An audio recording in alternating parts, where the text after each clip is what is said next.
What is going on, everybody? Welcome back to EU4. We have got the Mongol invasion AI only battle, although the Mongols haven't done too much invading so far, and they might actually fall apart. Not sure what happens when that happens to the title, but seriously, my PC just loves to make weird noises at random times. I don't even know, you probably can't hear that, but it hasn't done it for ages. Oh well. It's stopped now, which means it'll probably start again. Oh, what is going on? My voice at the moment. It's like you can just tell I'm recording, and it's just like, nope, stop now. There's not too much going on right now, as far as I'm aware. Well, there's probably a few wars going on. Again, we can't look at all of them, so we'll just keep going and see if any major changes are noticeable. From looking at this, there's not any massive wars. I don't see any of the big nations in there. They're all sort of the smaller ones. I don't think there's any in Europe either, which doesn't help in terms of our knowledge. But you can see, probably got up to speed 5. Mongolia is still definitely leading the way. Song and France sort of battling out for second at the moment. Delhi a bit below. Egypt still 5th, and Egypt may do well, to be honest, by the end, because there's not too many. As long as they can stay away from Mongolia, which actually I think they nearly border now, just underneath this menu. Maybe they do. Yeah, they do. Maybe not then. I was going to say they can keep away from Mongolia. England in 6th, and I'll see if they can form the UK relatively early. That would help.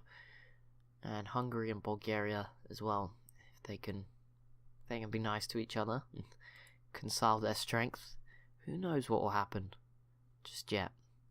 But yeah, plenty of separatists. Mongolia at 0 manpower, and they've definitely fallen. Their army's about half the size it was at the very start. And this time it is showing me rebels again. It didn't last time. As you can see, 125k Mongolia. Obviously this isn't just their rebels, this is total rebels, but still, not looking great for them right now. So I don't know why any of this stuff is here. I said I'd try and fix it. Apparently reloading the game didn't fix it, but oh well. Doesn't seem to be as many issues. So we should be okay. Trying to see who's going to come out on top and where. A few people I think said they think France will be the winner, or just others in general they thought might rule out over Mongolia. Who knows? We'll see. Norway have got a lot of separatists. They took out Sami. Now loads of separatists from Sami. Not really a surprise there. How's everyone else doing? Just scrolling around the map. Don't think there's too much going on. I don't think Japan's anywhere near being united just yet, but it may happen, and that may be an issue for Mongolia in the future.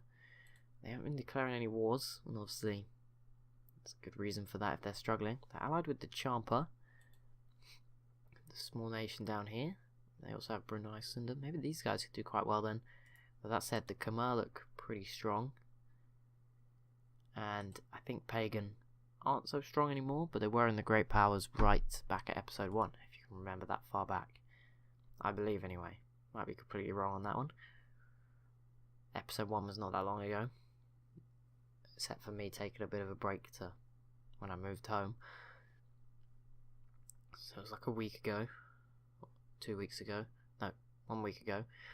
Either way, Poland going after the Teutonic Order with the help of Lithuania. Also looks like they're going after the Lithuanian Order, so that could be quite a nice pickup for them. Yeah, that is exactly what this war is. Not too much more complication. There's somebody else in it too. I think that's Brandenburg. Yep. Should be a pretty big win. Provence is on their side, but they're not going to be able to help. So yeah, Poland and Lithuania should be the big winners here. I assume. Assume they're not going to lose. And then maybe they'll turn their eyes towards these nations here as they try to get stronger before Mongolia takes another chunk out of Europe. Oh, they now have a vassal in Yeren. How the heck did that happen? Were they always a vassal? I don't think so. Yeren is now a vassal though. That's one way of dealing with the separatists. Just take them over even more. There you go. They get a little bit stronger. Assuming that is new, of course. These poor people. Why haven't the Afghan separatists gone after... Oh, they've moved out. I was going to say, why don't they just go for this? And then they'd be, guaranteed to get their independence. But no. This is not Austria. I thought it was Aquilea. I think we've seen them in one of our other series. They popped up after something weird happened.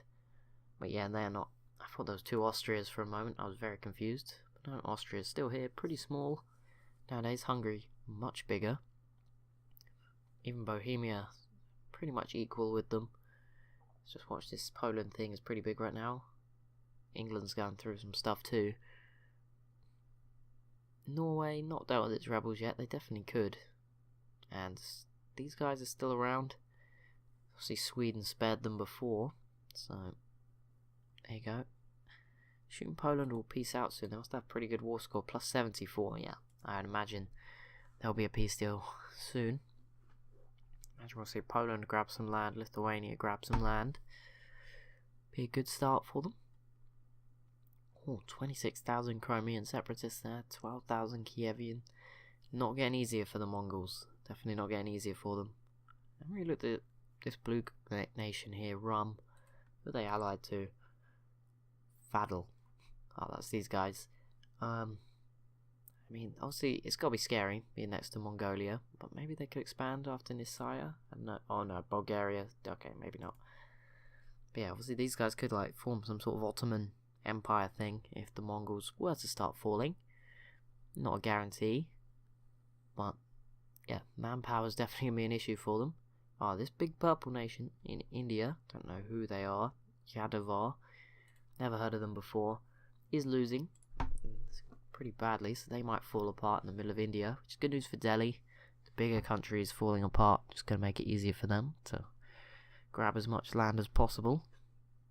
Well, this country here, allied with Madurai. I don't really know who these places are, but it'd be nice to see if there was some big ones. Who's this? Kionhajar. Yeah, I don't know who that is. Okay, they're obviously not that useful allies if we can't see them. Who's separatist? Wu separatist now from Mongolia. Oh, plenty of different groups of separatists for them to deal with. At least that's an interesting part of it. Oh, Castile is going after Morocco. There we go. And France is helping too. Obviously France, Castile, Aragon are all allied. Something you usually never see. Oh, they're at war with England too. I think England was allied to Morocco, which will explain all this. Assume France and Castile should win. Probably. But England are up there. They're not as strong as France. And obviously Castile are pretty much stronger than Morocco. That would make sense. 42.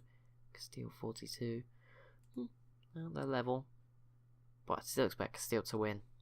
More and better provinces. Wait, has Crimea always been here? No, they definitely have not. Crimea just got their independence, didn't they? Yeah, they're brand new. Truce for 4 years.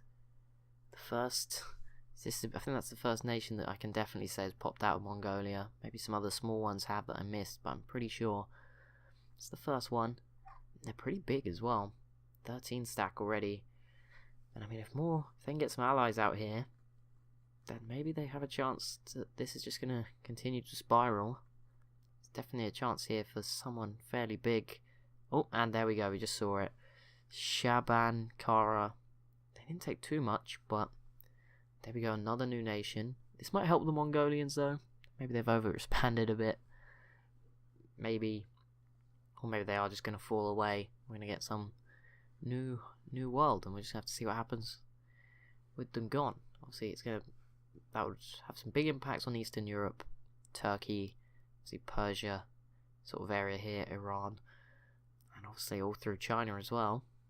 It's going to have some very, very interesting impacts. But two nations, very short space of time, getting their freedom.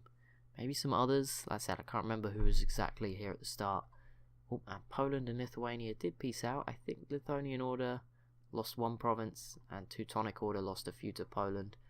But yeah, Poland looking pretty strong now. Not on the great powers, but in Bulgaria and Hungary a little bit bigger. But yeah, Poland and Lithuania, a scary team as usual. Normality at least restored after the last EU4 series as Aragon, where we just basically lost all of the strong Eastern nations very early on. It led to a very weird game. That's going to be it for this episode. Looks like maybe Mongolia is starting to crack a little bit. which is going to be very interesting. But anyway, be sure to leave a like and a comment down below if you've enjoyed. Be sure to subscribe as well if you're new to the channel. Thank you so much for watching, and I'll see you in the next one.